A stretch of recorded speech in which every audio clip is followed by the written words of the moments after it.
Hello， 大家好，我係 Asmi。自從疫情後，我已經住過39間嘅泰國酒店。今集開箱嘅呢一間酒店呢，係我住咁多間酒店最服嘅一間。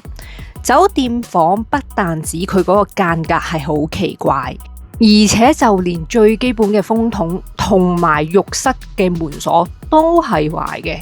我仲慘到喺第一晚浸完熱水浴之後，因為佢個門鎖壞咗，我係被困喺個空氣唔流通嘅浴室嗰度10分鐘。但係以上呢一啲嘅原因都唔係我換房嘅原因。咁我今集開箱嘅酒店呢，就係 Centrepoint Plus Hotel 史隆。首先講下酒店嘅地點，酒店呢就位於十盼達線，由酒店行去 BTS 站呢只需要4分鐘。酒店其實有一個出口呢係直達嗰個商場嘅，商場入邊有大超市、餐廳、百貨公司。咁由酒店坐 BTS 呢去到 Central World 嗰個切龍嘅 BTS 站呢，大概要35分鐘嘅。咁所以我會俾酒店嘅地點呢係4.3粒星嘅。而家呢，就嚟睇個 room tour。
而家呢，就等我介紹下酒店嘅設施配套。酒店有泳池、健身室、桑拿、兒童遊戲室、免費嘅製冰機、投幣嘅洗衣乾衣機。酒店嘅大堂呢，有免費嘅咖啡或者茶嘅。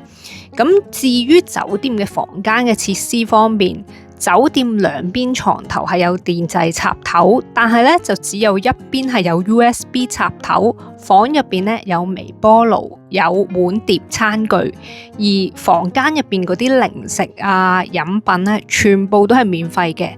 酒店嘅 WiFi 係超級快。至於酒店嘅設施嘅新舊程度方面呢，酒店喺2024年尾咧就全面翻新過噶啦。咁喺我肉眼睇啊，所有嘅公共設施，即係譬如嗰啲泳池嗰啲咧，大部分都好新嘅。但係喺房間嗰個設施方面呢，咁我覺得佢間房係有重新裝修過，但係有啲設施呢係真係冇換過嘅。譬如個浴缸係有裂痕啦，床頭櫃好舊啊，床頭嘅電掣佢係發黃啦。相比起我上年推介大家住嗰間 Centrepoint 嚟講啊，因為兩間都係翻新過嘅 Centrepoint 集團嘅酒店，嗰間呢就真係全新咁滯嘅，佢間房嗰度。呢一間呢就真係局部嗰啲嘢係新咯，就連最基本嘅風筒係壞噶啦，浴室門嘅門鎖亦都係壞嘅。我喺第一晚浸完浴之後呢，成身興合合，諗住打開到浴室門嗰陣時咧，係打開唔到，擰極都擰唔到。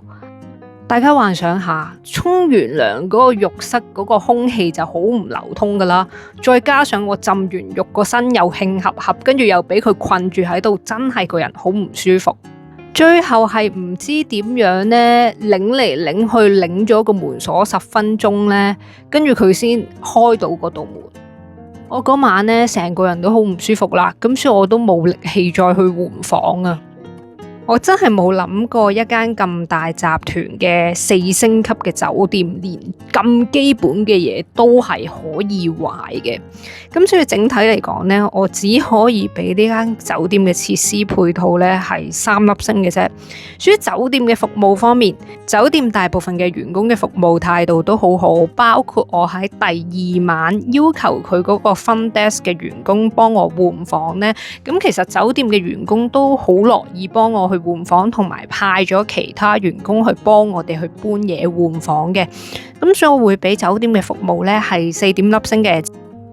至於酒店嘅寧靜度方面，我住過2間高層嘅房，2間都聽到車聲，就都嘈嘅。咁亦都聽到其他住客出入房間嘅聲音，咁但係就唔算話太嘈啦。咁啊，整體嚟講，我會俾酒店嘅寧靜度呢係3點粒星嘅。至於酒店嘅餐飲方面，因為我冇食過佢哋嘅早餐啦，所以我就唔評論啦。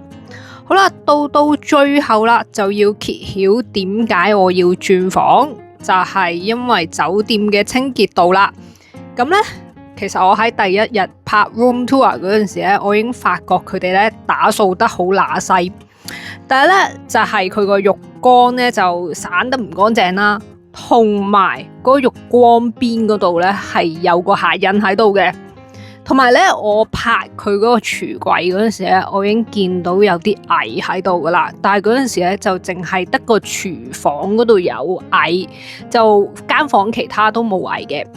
咁咧，到第2晚返到酒店嗰陣時咧，嗰啲蟻咧已經遍佈全間房，包括張床，所以咧就只好換房。咁咧換咗第2間房咧，其實間房咧就雖然冇蟻，但係都係打掃得唔乾淨。我覺得可能因為酒店咧，我見到佢有好多旅行團嗰啲客啊。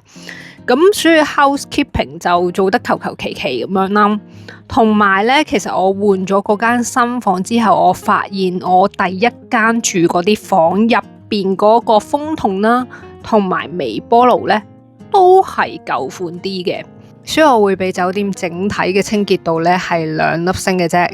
跟住咧就講下個價錢啦，我就5月尾6月頭住咗2晚，平均每一晚唔包早餐嘅價錢係581蚊，咁咧以淡季嚟講算貴噶啦。自從疫情後，我已經住過39間嘅泰國酒店。我之前喺右上角嗰條片嘅酒店，亦都住過係好多蟻嘅間房，亦都住過一間係超級舊嘅酒店，連嗰個廁所板咧都發晒黃嘅，但係都冇好似今次呢一間房又舊又污糟，仲要好多嘢壞添。老實講啊，我覺得呢一間房佢哋係唔應該俾任何客去住嘅。亦都係我住過咁多間酒店最差嘅一間酒店。由於我唔會推介呢一間酒店俾大家啦，所以我就唔會再評分噶啦。最後我想問下大家，最近有冇住過呢一個集團旗下嘅酒店呢？有嘅不妨喺留言話俾我聽你嘅住後感嘅。今條片係咁多啦，大家記得 like、subscribe、comment 同埋撳埋個鐘仔，嚟緊仲有好多泰國片嘅，下條片見，拜拜。